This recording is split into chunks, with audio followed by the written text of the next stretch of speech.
Pada pertemuan pertama ini kita akan membahas dasar dulu ya, mengingat-ingat masa lalu, bukan bukan kenangan masa lalu, tapi perkuliahan basis data. Ya, gitu. Jadi kita akan menganalisa kebutuhan data dan query sesuai dengan DBMS. Masih ingat apa itu DBMS? Database Management System. Oke, apa itu database? Masih ingat? Jangan-jangan lupa. Kalau lupa itu sederhana, ingat siapa yang ngajar kan begitu. Kan saya bilang begitu. Apa? Apa itu database? Masih ingat? Wah, sudah lupa ini. Gimana? Ya. Database adalah kumpulan dari beberapa tabel yang apa? Berelasi. Jadi memiliki hubungan relasi. Contohnya mahasiswa, mata kuliah, itu ada relasinya apa? Mahasiswa mengambil mata kuliah. Mata kuliah dengan dosen itu ada relasinya juga apa? Mengampu atau mengajar. Ya begitu. Oke, itu sih. Kemudian di dalam database ya, itu ada namanya database relasional, ya kan? Atau banyak disebut dengan IRD, Entity Relationship Diagram, di mana ada 3 komponen penting, 4 ya. Yang pertama adalah entitas, kemudian relasi, kemudian garis penghubung, kemudian ada atribut. Itu sekilas terkait dengan basis data. Oke. Pada pembahasan kali ini kita akan membahas 3. Yang pertama pengantar kebutuhan basis data, kemudian yang kedua adalah struktur basis data dan tipe data, kemudian bagaimana menulis query yang selaras dengan database management system.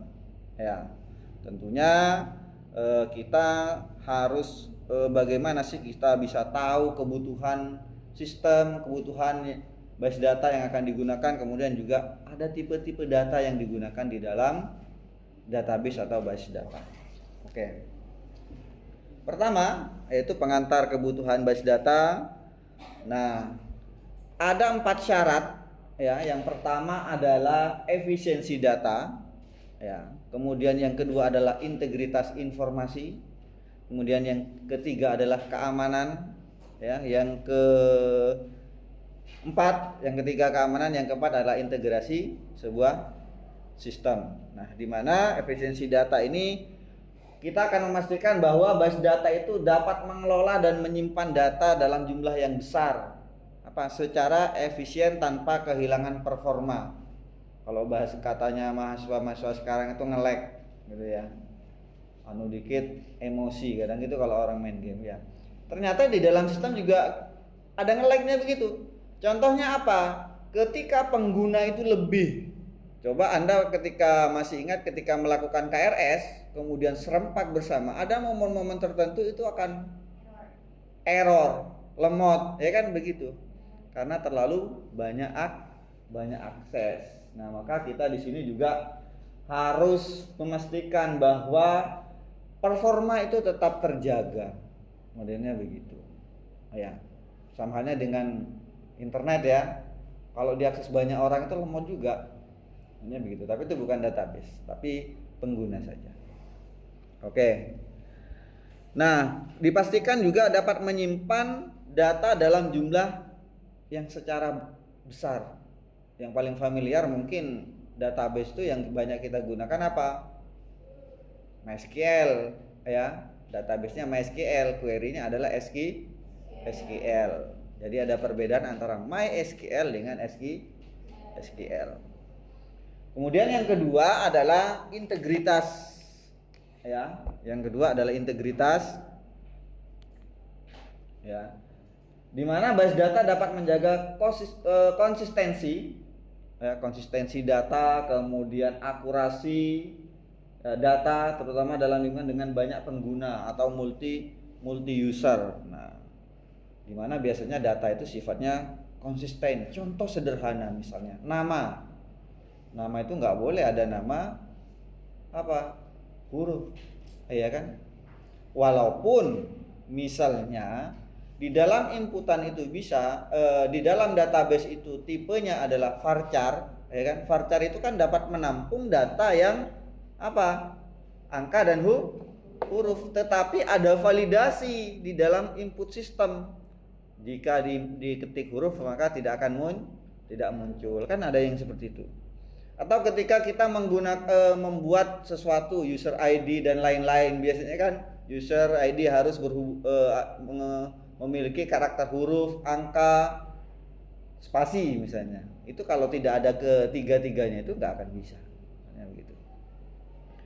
Kemudian akurasi data dalam proses pencarian, ya pasti akan ada akurasi data. Select NIM misalnya, nanti akan dicari berdasarkan NIM dan pasti akan akurat ketimbang kita melakukan proses pencarian secara manual, ya kan? Oke. Kemudian yang ketiga adalah faktor keamanan. Ya, dengan base data, pengaturan hak akses tentunya dan perlindungan data sensitif dapat dilakukan dengan lebih efektif dibanding pengelolaan manual. Kenapa?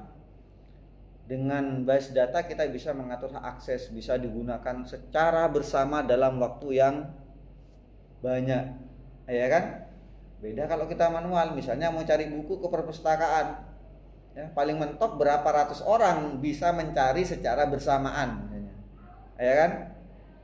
Atau bayangkan KRS itu manual, datang ke BAK satu-satu misalnya, ya kan bisa nggak selesai 1 bulan misalnya.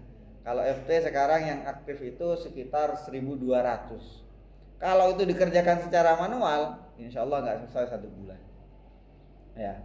Tapi dengan adanya sistem, adanya pengolahan base data, ada hak akses, maka akan efektif bisa melakukan KRS secara bersama dalam waktu-waktu tertentu. Jadi ada batas waktunya, tanggal 1 sampai dengan tanggal 3. Walaupun 100 orang, 1.000 orang itu juga bisa. Sama halnya dengan e-learning, ya kan? Karena ada hak aksesnya, teman-teman mau absen sekali masuk bisa langsung absen, bahkan bisa absen bersama daripada di absen manual satu-satu, ya kan? Lebih baik menggunakan sistem. Oke. Kemudian ada perlindungan data sensitif dapat dilakukan dengan lebih efektif. Contohnya tadi tanggal lahir, tempat lahir tidak boleh ada angka, itu kan sensitif. Nomor telepon tidak boleh lebih dari 13 karakter, itu sensitif juga kan? Modelnya begitu. Atau password, user dan password. Ketika kita menggunakan logika N, user harus benar, password harus benar, itu kan sensitif. Nah, jadi salah satu saja yang salah itu maka tidak akan bisa mengakses. Itu sensitif. Modelnya begitu. Jadi base data itu sensitif. Kemudian adanya integrasi sistem. Ya, adanya integrasi sistem di mana base data memungkinkan berbagai komponen sistem berbagi informasi melalui koneksi terpusat. Jadi ada sistem terintegrasi. Contohnya apa? Contohnya adalah antara kalau teman-teman itu kan di AM ya. Ya AM, di dalam AM itu kan ada opsi-opsi. Nah, ini adalah salah satu contoh bahwa sistem itu terintegrasi.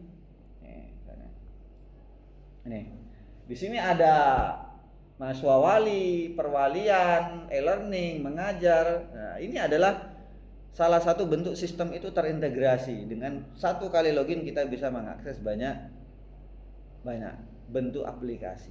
Ini yang dimaksud dengan terintegrasi. Sama di teman-teman mahasiswa juga ada sertifikasi, ada kemudian KRS, kemudian ada apa lagi? Saya nggak tahu punya mahasiswa soalnya. Dan lain-lain ya.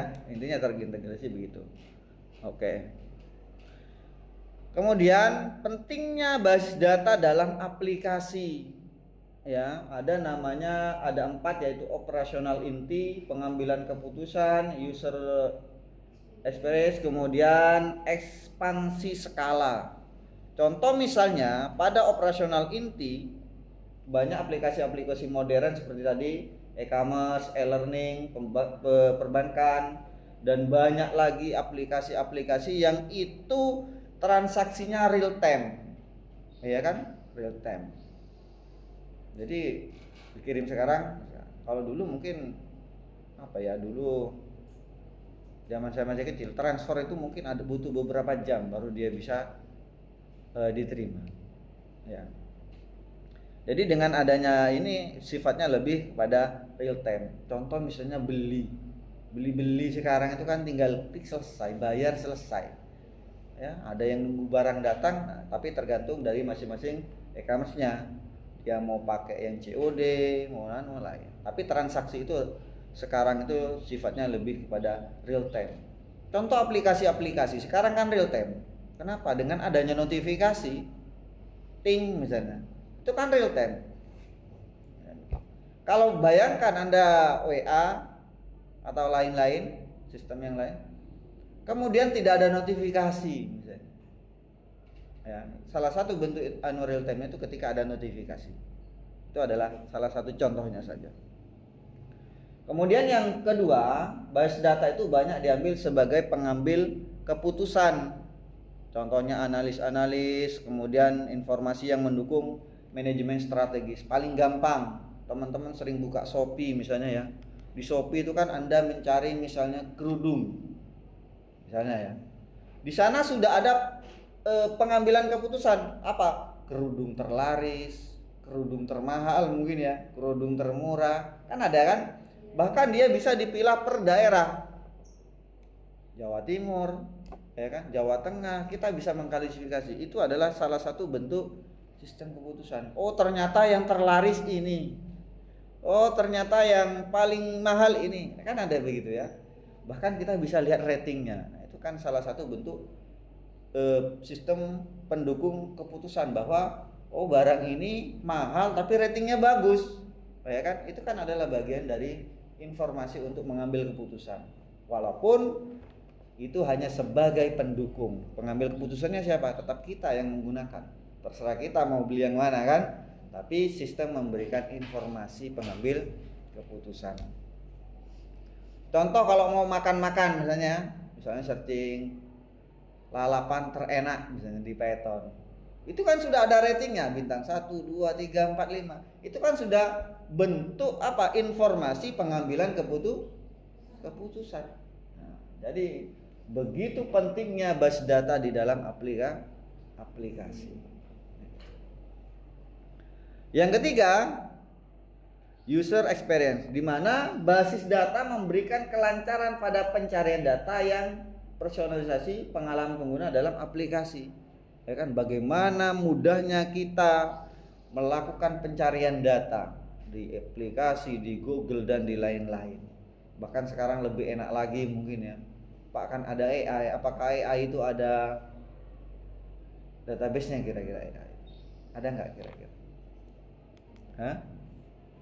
AI itu menurut saya ada beberapa bentuk. Mereka mengambil informasi yang ada di dunia maya dan ada yang tidak. Kenapa? Karena ada sewaktu-waktu AI itu mengatakan bahwa data ini sifatnya privat, ya kan? Berarti hanya data-data yang sifatnya publik saja di dalam dunia maya itu yang bisa diambil, tidak semua. Ya, jadi bisa ada dua. Ya, sangat mudah dalam melakukan pencarian data. Ya, walaupun tergantung pada internet ya. Aplikasi tanpa internet ini nggak ada gunanya mungkin ya. Tapi internet tanpa uang yang nggak ada gunanya juga. Tetap uang yang ya walaupun bukan segala-galanya katanya, tapi uang itu penting ternyata. Ya. Nggak ada uang ya nggak kuliah ya kan, nggak ada uang ya nggak jalan-jalan kan begitu. Tapi uang itu bukan tujuannya.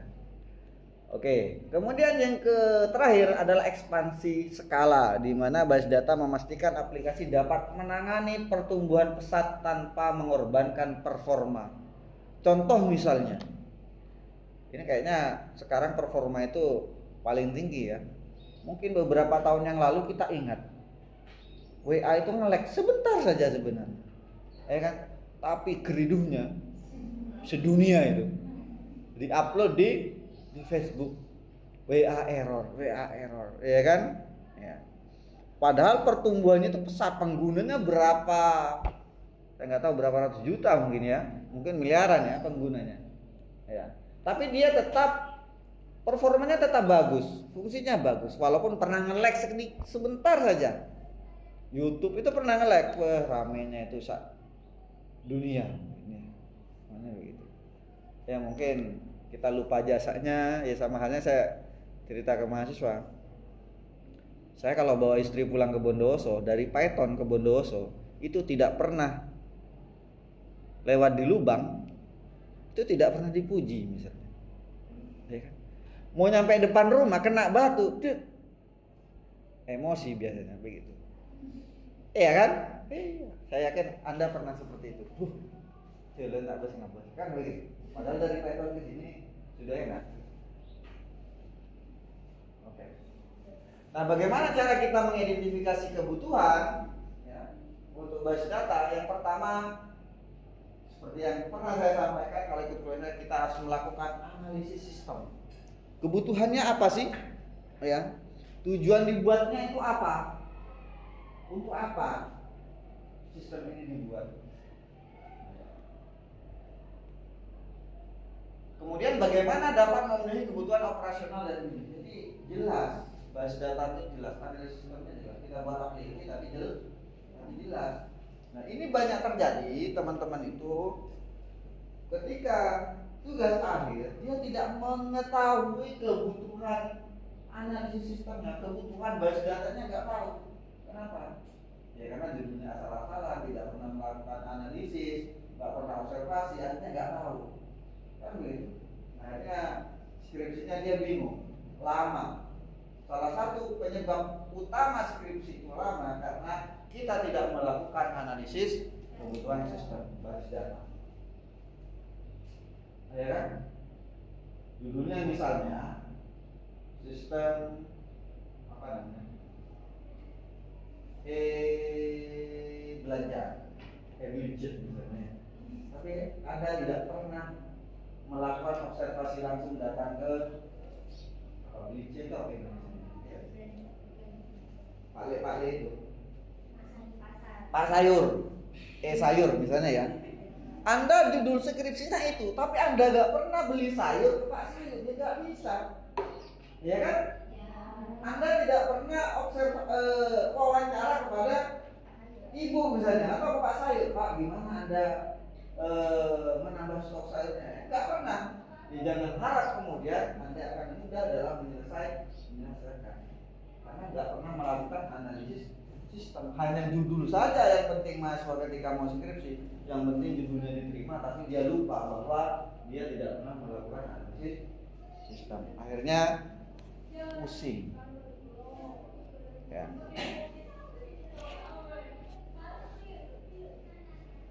Mudah-mudahan terekam. Enggak meledak. Insyaallah enggak meledak. 18 menit. Kemudian yang kedua adalah kelola kompleksitas, di mana mendeteksi kompleksitas data yang perlu ditangani seperti hubungan antar data atau kebutuhan pendidikan khusus. Ini berkaitan dengan apa? Relasi. Contohnya tadi Pak Sayur. Ya berarti kan ada tabel siapa? Bukan bulan ya, apa nih? Apa ya kalau Pak Sayurnya dia? Ya Pak Sayur lah. Kemudian ada tabel apa? Toko ya kalau dia beli di toko. Jadi kita bisa tahu hubungan antar data itu apa, antara Pak Sayur dengan sayur, antara sayur dengan ini ya kan. Jadi kita bisa tahu. Atau kebutuhan pendidikan khusus. Ya. Ini banyak digunakan itu seperti sekarang modelnya adalah kalau Anda sakit gigi, kemudian Anda cari di Google apa yang terjadi kira-kira? Obat. Anda sakit gigi, cari di Google obat sakit gigi. Apa kira-kira yang terjadi? Di Facebook keluar iklan sakit gigi, obat ya kan? Di TikTok nanti ada berita-berita berkaitan dengan sakit gigi. Itu kan pengindekan itu. Bahkan ada berita tabuk gigi meninggal dunia ya kan? Maka kalau orang stres, sekarang jangan cari di media sosial, insya Allah tambah stres. Saya berani jadi. Kenapa? Karena hidup kita dengan medsos ya kan. Anda cari vertigo, nanti nanti di TikTok muncul vertigo. Kan semakin itu, semakin banyak sumber yang didapat, pasti ada yang makin pusing. Yang mana ini yang benar? Kan begitu pikirnya. Kemudian yang ketiga adalah kapasitas penyimpanan. Memperkirakan volume data, ya. Jadi jangan asal mengkira volume data yang akan dikelola, memutuskan jenis sistemnya dan apa yang digunakan. Kalau kemudian sistemnya hanya offline, kemudian kapasitasnya tidak perlu besar, ya kita tidak perlu pakai SQL misalnya ya, database-nya. Cukup pakai akses, ya, proses akses kalau ya, itu bawaan dari Office. Ya. Kemudian kita juga bisa pikir banyak teman-teman mahasiswa itu buat aplikasi, buat database. Misalnya pernah buat tabel apa? Pernah buat tabel? Pernah ada tugas bahasa pemrograman? Hah? Pernah ada? Masa nggak pernah ada sih? Masa nggak pernah ada? Apa?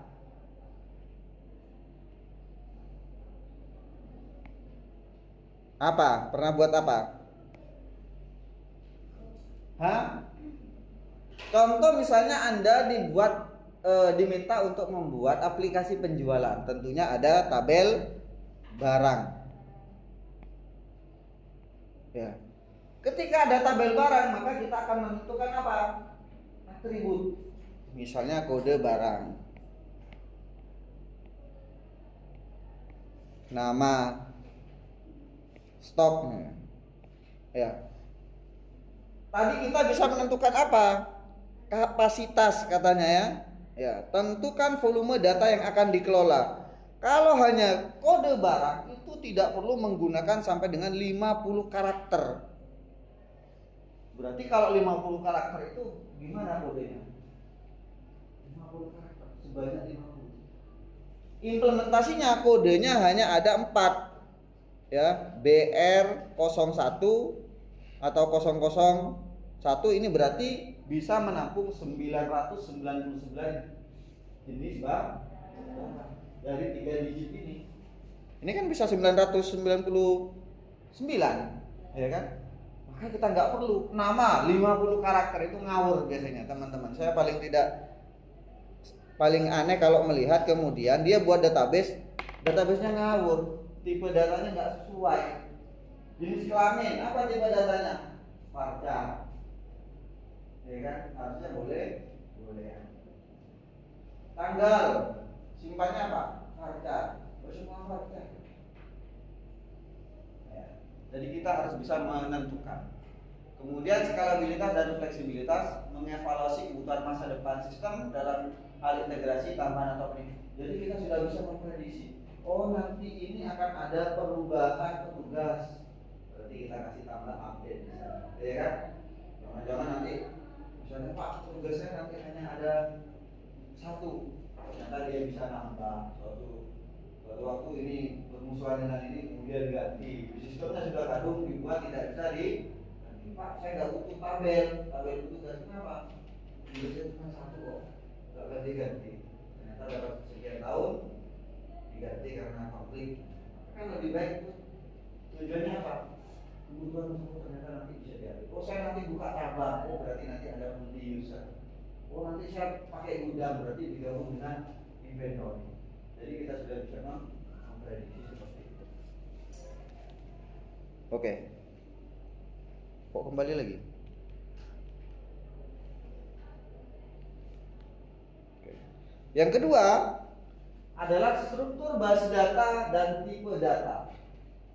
Ya. Tipe data dalam base data ada numerik, ada teks, tanggal dan waktu, ada boolean. Ya juga harus bukan dihafal sih. Menurut saya sesuatu itu tidak harus dihafal, tetapi harus sering dikerjakan. Kalau Anda nggak pernah nyoba, ya pasti akan lupa. Kenapa saya bilang begitu? Anda tahu rumahnya di mana kan? Kerenjengan. Naik sepeda kan? Mungkin Anda dari Kerenjengan ke sini itu sudah tahu di mana ada lubang-lubang di jalan itu kan? Iya. Kenapa? Dihafal nggak itu? Tidak, karena dia biasa. Ya. Dulu naik sepeda pertama kali jatuh misalnya, atau pernah kenal, tapi itu nggak kira kenal. Kenapa? Karena sudah biasa. Maka lakukan terus menerus agar terbiasa. Sholat itu menurut saya diawali karena kebiasaan. Ya kan? Ya. Iya, kebiasaan. Atau mungkin paksakan dulu kan, baru kebiasaan. Nah, kebiasaan itu akan memunculkan apa namanya istiqomah. Ya. Ada numerik ya, numerik itu ada integer, float, kemudian desimal, teks itu ada char, varchar, ada teks. Nah, teman-teman juga harus tahu bagaimana cara menggunakannya. Misalnya integer untuk bilangan bulat, ya kan? Ini untuk bilangan pecahan, ini pecahan. Misalnya mau nyimpan data, char itu kan hanya karakter. Misalnya kalau karakter itu hanya satu ya. Kemudian varchar itu gabungan angka dan huruf. Kalau teks ini tidak tertinggal, maka kalau Anda mau buat misalnya aplikasi, kemudian di dalam deskripsi ada inputan deskripsi, kasih saja teks. Kalau varchar nggak nyambung. Kenapa? Karena teks itu tidak ada batasannya secara otomatis. Nah, tipe data date, time, ya ini lengkap. Ada ini tanggal saja, ini waktu, ini gabungan tanggal dan waktu.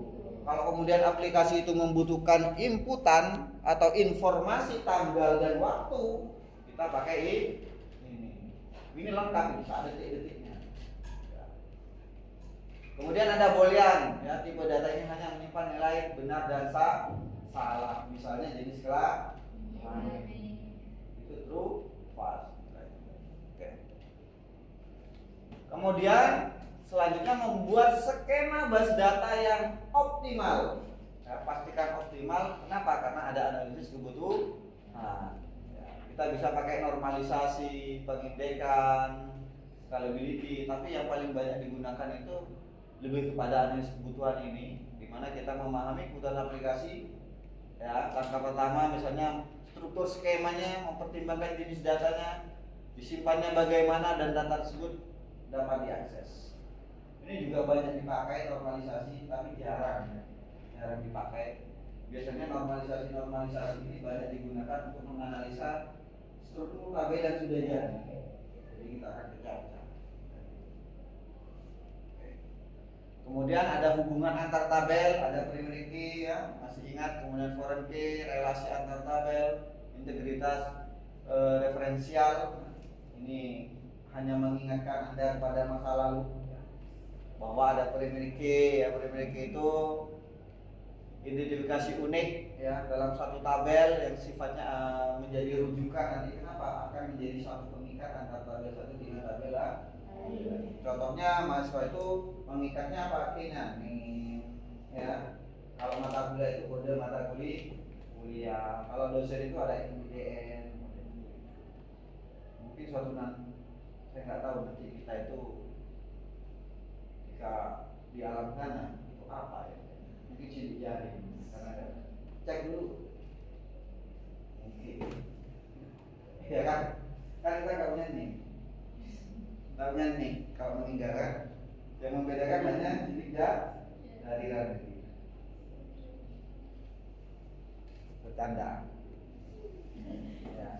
Ada foreign key, hubungan satu tabel yang menyimpan referensi dari primary key tabel lain, membangun hubungan logis antar data. Contohnya seperti ini. Saya kasih contoh. Contohnya seperti ini.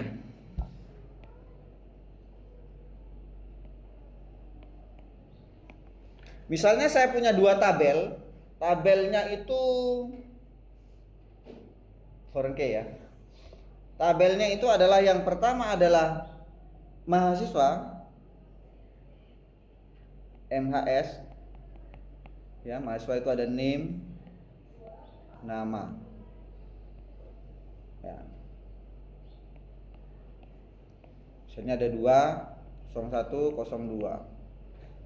A. Andi Wijaya. Ya. Satu mahasiswa bisa mengambil banyak apa? Mata kuliah. Atau satu mahasiswa itu berada di mana? Mana? Jadi saya tanya. Kuliah ya, mahasiswa dan kuliah. Atau prodi saja. Prodi. Ya, prodi ada kode prodi, kemudian nama. 1, 2 ya. IF dan TI. Nah, ini kan ada relasi. Ini sama-sama apa? Primary key, name dan kode prodi. Satu mahasiswa bisa ada di dalam satu prodi. Boleh nggak di banyak prodi? Tidak boleh. Kemudian satu prodi ini bisa banyak mahasiswa, berarti many to one. Berarti key yang ada di sini itu ikut ke sini. Berarti di sini nanti ada kode prodi. Berarti sini 1, sini 2. Ketika ada mahasiswa lagi 03 Andi Wijaya, ini misalnya 1. Nah, ini sama. Ini menjadi foreign key. Ya, gitu. Kenapa? Karena dari sini ikut ke sini. Karena logikanya adalah ketika one to many atau many to one, ini yang key yang ada di one ini harus ikut ke many. Kecuali many to many, key dari masing-masing entitas itu akan masuk di dalam entitas baru dan sama-sama menjadi primary key. Jadi ada 2 di dalam tabel itu. Hanya begitu. Oke. Kita lanjut. Ya. Tuh tadi ya, itu relasi tadi, hubungan antar tabel harus dikelola dengan aturan tertentu, misalnya cascading update, delete untuk memastikan validitas. Nah, ada beberapa ya, misalnya yang menyebabkan tabel itu tidak terhubung atau tidak berelasi. Contohnya apa? Tadi ini sudah menjadi foreign key di sini, tapi di sini tipe datanya adalah varchar, kemudian di sini dia buat tipenya integer, itu nggak akan nyambung sampai kiamat. Karena syaratnya itu harus sama. Begitu juga kalau di sini varchar, tetapi ukurannya juga harus sama. Ya, jadi pastikan foreign key ini kriterianya sama dengan primary key yang sebelumnya ketika dipindah. Karena kalau tidak seperti itu tidak akan nyambung. Sampai kiamat nggak nyambung kecuali dirubah. Logikanya seperti itu. Oke. Kemudian sudah. Kita lanjut. Nah, yang ketiga, menulis query yang selaras dengan DBMS atau Database Management System. Nah, misalnya di sini kita ada dasar-dasar penulisan query, harusnya pakai key itu ya. Query. Pertama apa? Adaptasi terhadap kebutuhan sosial ekonomi, menyesuaikan strategi pembangunan nasional dan untuk memenuhi kebutuhan kehidupan serta pengembangan industri data. Query kita itu harus beradaptasi. Ya. Kemudian melindungi, kayaknya ini salah copy saya kayaknya. Salah ini. Salah copy. Nanti saya ganti ya. Kok ada tata ruang kota? Apa ini sih? Salah itu tadi. Nah, misalnya banyak DBMS yang bisa digunakan. Kalau Android itu biasanya dia pakai Postgre bisa ya, pakai MySQL itu bisa. Kemudian kalau web pakai ini bisa ya. Jadi ada beberapa DBMS memiliki variasi sintak yang mempengaruhi. Contoh misalnya untuk batas to limit di MySQL dan offset di Postgre. Ya, jadi tapi itu tidak terlalu, makanya Anda harus fokus kepada satu bidang saja. Kalau memang ingin belajar MySQL ya MySQL. Kalau memang ingin mendalami Android ya pakai PostgreSQL. Tapi kalau ingin semuanya dipelajari saja. Dari betul. Ya. Kalau ingin tahu semua dipelajari semua, sederhana. Tapi saran saya kita harus punya fokus ya. Walaupun mata kuliah itu ada 144 SKS dengan mungkin 54 mata kuliah, apakah kita harus bisa semua? Stres ya kalau bisa stres. Iya kan, nggak stres. Masa aja itu nggak harus tahu semua ya kan? Jadi harus beberapa kita harus fokus. Pak, terus bagaimana kan? Itu mata kuliah kita ikuti. Belajar boleh, tapi kita harus punya fokus. Karena kalau sini fokus, insya Allah nggak fokus. Kenapa? Karena terlalu banyak. Ya, oke, silakan. Ini yang izin telat itu ya? Bapak. Hah? Saya tidak absen hadir, cuma nggak bisa hadir di kelas sama sekali. Oh ya. Ada surat itunya, Pak? Ya dikirim. Izin ya, Pak. Ya. Terima kasih, Pak. Ya.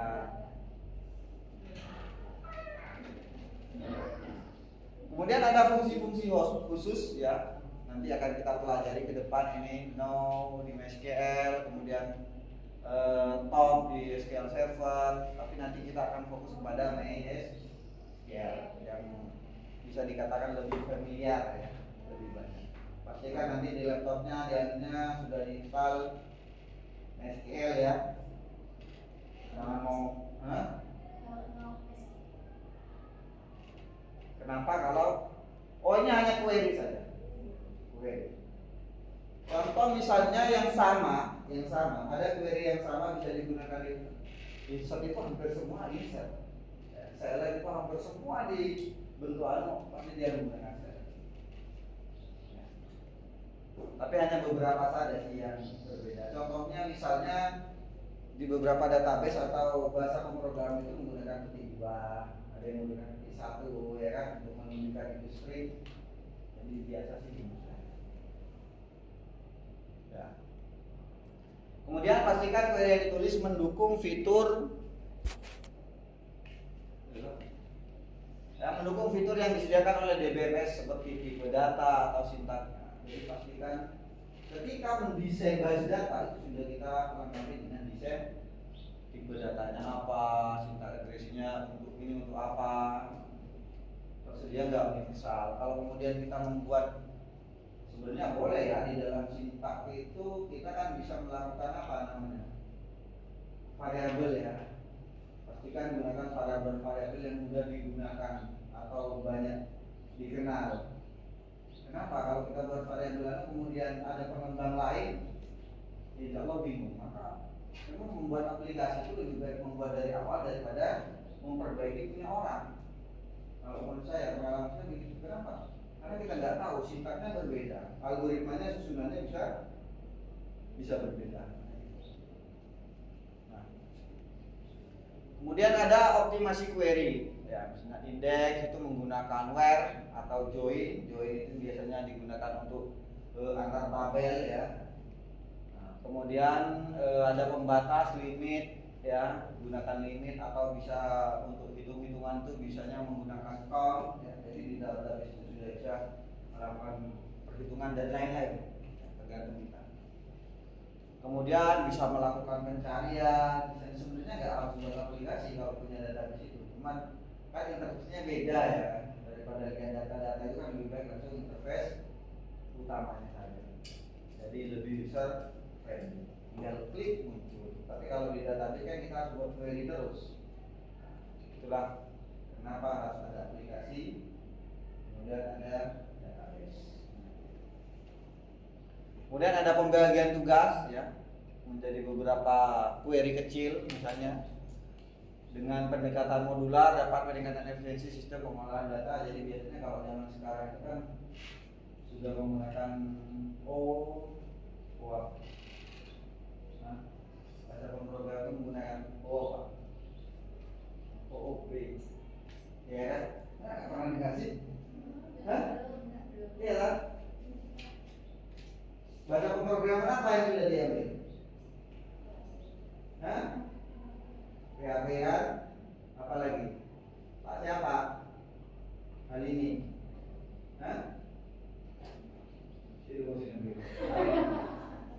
Pak nyari barokah ya? Pak Fuad.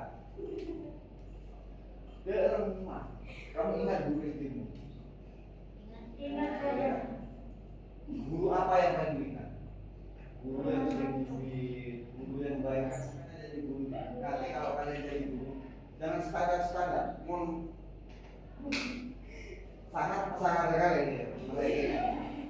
Ya kan? Menggalak begitu. Dengan dosen gila kan gitu deh kan? Bukan jasanya yang diingat. Gitu. Untung saya dulu bikin, kalau nggak tak kuliah kan.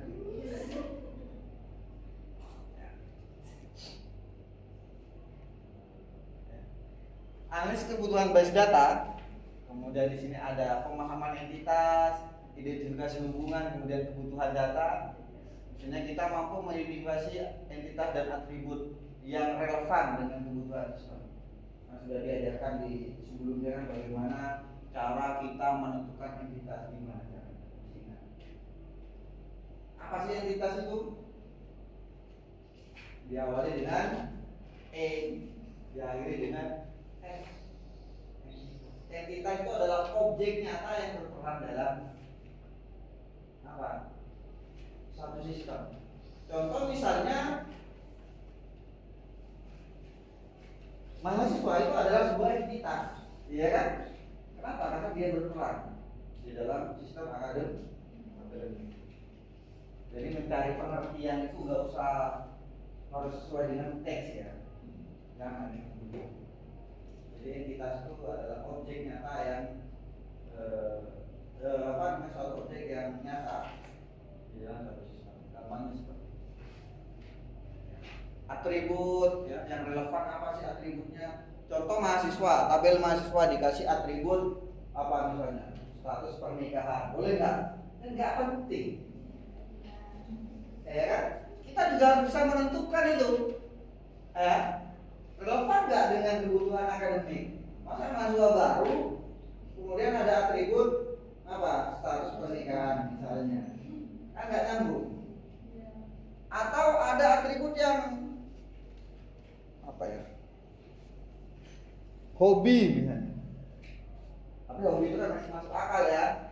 Siapa tahu nanti akan mau lomba ini dicari berdasarkan hobi. Kemudian harus pintar-pintar mengidentifikasi hubungan. Bagaimana sih hubungan entitas ini saling berhubung? Ini dengan mana? Entitas ini dengan mana?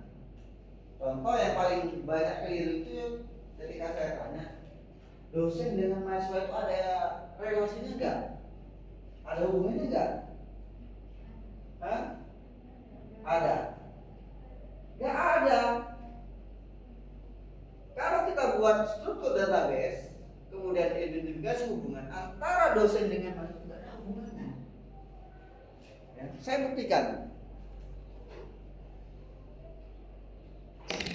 Dosen ya dengan mahasiswa itu tidak ada hubungan, tidak ada relasi. Kenapa? Karena mahasiswa ya itu apa? Mengambil mata kuliah. Mata kuliah ini diampu oleh Ada nggak relasi antara mahasiswa dengan dosen? Nggak ada. Dia harus lewat dari mata kuliah. Ya kan? Contoh misalnya, saya nggak tahu sekarang. Kalau dulu pilihan, dulu kalau mau kuliah itu milih dosen. Kan dulu kelihatan dosen ini ngajar kelas A, itu rebutan. Karena dia ingin diajar itu, berarti dia relasinya tetap pada mata kuliah. Iya. Pengen diajar Pak Fuad terus, ya jangan ngambil yang lain kan begitu. Tapi relasinya dia tetap kepada mata kuliah. Jadi tidak ada relasi antara dosen dengan mahasiswa, harus melewati mata kuliah. Nah, teman-teman harus bisa begitu. Buku dengan mahasiswa ada relasinya enggak? Nggak ada. Kalau dengan tabel peminjaman, entitas peminjaman baru ada. Mahasiswa meminjam, isinya ya. Jadi ada relasi ketika melewati ini. Oke. Ternyata hampir 1 jam saya. Mana tadi? Ini ya. Banyak. kebutuhan ya, menentukan data yang diperlukan oleh pengguna atau end user, memastikan kelengkapan data berdasarkan studi kasus. Kira-kira data ini mau dikelola jadi apa? Kalau Anda membuat aplikasi kemudian datanya tidak berguna, ya jangan. Ya, contoh Shopee, saya nyebut Shopee terus. Shopee dan lain-lain itu ya, aplikasi e-commerce lain-lain, mungkin karena istri saya sering. Kan di sana juga sudah ada. Ya. Menentukan data yang diperlukan pengguna apa? Pengguna itu pengen tahu barang terlaris, barang yang pernah dibeli, bahkan di belakang itu penilaian, apa gitu ya, yang sudah selesai ya kan? Itu kan dalam bentuk apa? Masih digunakan. Oh saya pernah beli ini, kayaknya dulu saya pernah beli pulpen deh. Oh ada tokonya di belakang. Jadi masih berguna. Mengembangkan struktur basis data itu bisa dilakukan dengan normalisasi, ya. Strategi relasi, mengubah relasi itu bisa, platform DBMS-nya ya bisa diganti, misalnya Microsoft Access dan MySQL ini bisa dikonvert ya. Jadi bisa dikembangkan, dokumentasi, membuat ERD sebagai dokumentasi untuk struktur data. Di sini yang paling banyak kita gunakan, paling gampang, mudah digunakan. Jarang mahasiswa skripsi pakai normalisasi ya. Ribet. Kalau ada yang ngapainnya? Jangan cari yang susah. Kalau pengen tertulis lewat. Kalau juga udah ya. Tulisnya dari sini kan bisa ya. Kalau bilang garam kan bisa kan? Bisa. Lewat Python bisa. Lewat busuk bisa. Kan bisa semua. Lewat gerakan bisa. Tinggal kalian cari saja yang mana yang paling enak. Kan bisa kan sana muter kan? Masih bingung dia. Bisa. Kan Bondowoso saja bisa muter kamu. Jember, Lumajang, ya Probolinggo kota ya. Gitu. Ya. Menulis pernyataan pertanyaan yang efektif. Ya, ada query di DL, ya, kemudian DBML, subquery, kemudian ada pemecahan masalah. Ini mampu menulis perintah DDL untuk menciptakan objek seperti tabel, indeks, relasi dalam basis data. Nanti kita akan kenalkan dengan DDL dan DBML, subquery. Bukan kenalan sih, praktek. Nanti kita akan banyak praktek ya. Saya berani jamin Anda akan buat tutorial, bukan buat tutorial, tugasnya silakan buat video pasti begitu. Karena kelas kita ini adalah